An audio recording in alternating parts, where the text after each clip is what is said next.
primary developer on a Source remake of the game that was released in 2000. So you'll see around you in a lot of the environments, there's a lot of detail ingrained into everything.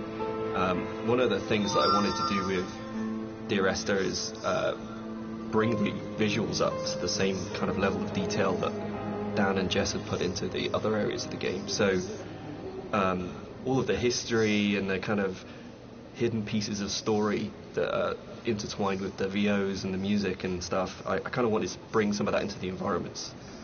So if you look around you, you'll see that there's a lot of interesting bits and pieces, a piece of paper with someone's name on it, a photograph, an ultrasound. All of these little bits and pieces are kind of laid in to just kind of bring another aspect of the story into the game. And also, they're actually randomized, so every time you play, you'll see something different lying around.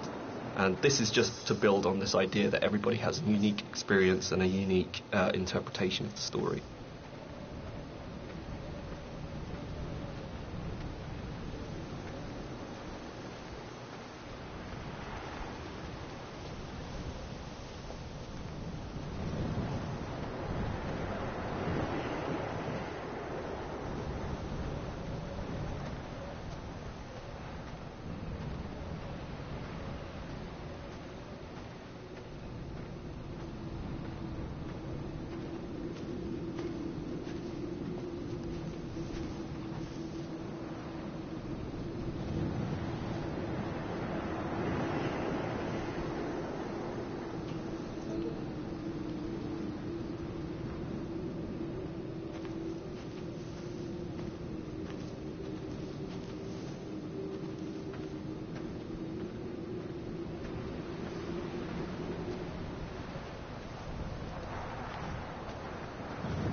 When I wrote the music for the mod of Dear Esther, there was absolutely no budget whatsoever for live players, so all the music was sampled. But one of the good things about that is it actually forced me to be quite creative about how I wrote the music. So with my background in sound art, I wanted to use samples in a different way that wasn't just using it to sound like a violin. I wanted to time stretch and manipulate samples to make something different and strange and quite unique. But then when we got the Indie Fund money, I had the amazing opportunity to re-record the music with live players. And that was so exciting for me, actually, because that's where it comes to life. And I thought long and hard about whether to write new music, going from the mod to the commercial version, but actually I decided that my initial and original emotional response to the game was probably going to be the strongest response and reaction that I had. So I just literally, the music that I'd written for samples, I then wrote out for live instruments. But what they bring to it is transformative. Everything about Esther for me is a dream.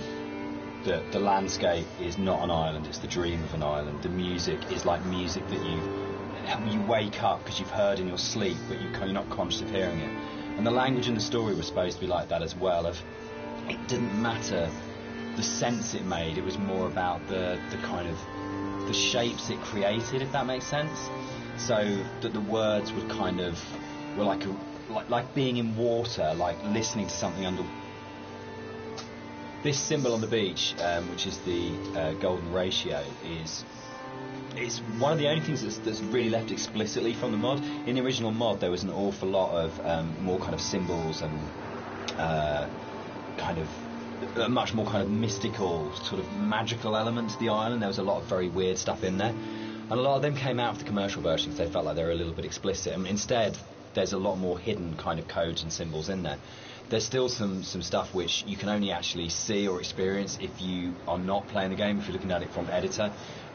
We had in the original mods things like trees planted to mirror the shape of the M5, or there's a whole bunch of things that are there to represent star clusters and all kinds of things like that. And we'll probably talk a bit more about kind of like hidden details and the secrets in the game as we go through.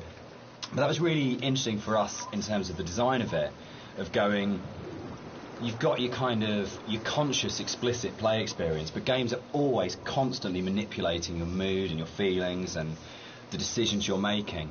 And so really trying to create a space that had all of these kind of subliminals in it was a really interesting thing that we wanted to do, both with the original, and then I think it got lifted up into a much more sophisticated version when we went to the commercial, because Rob Zell. So something I wanted to do as an artist was create some kind of reward for the player when they explore the island. There are some areas of the game where it's a little bit more quieter, there's no music, or there's no... Hablando mucho y no me gusta que hablen.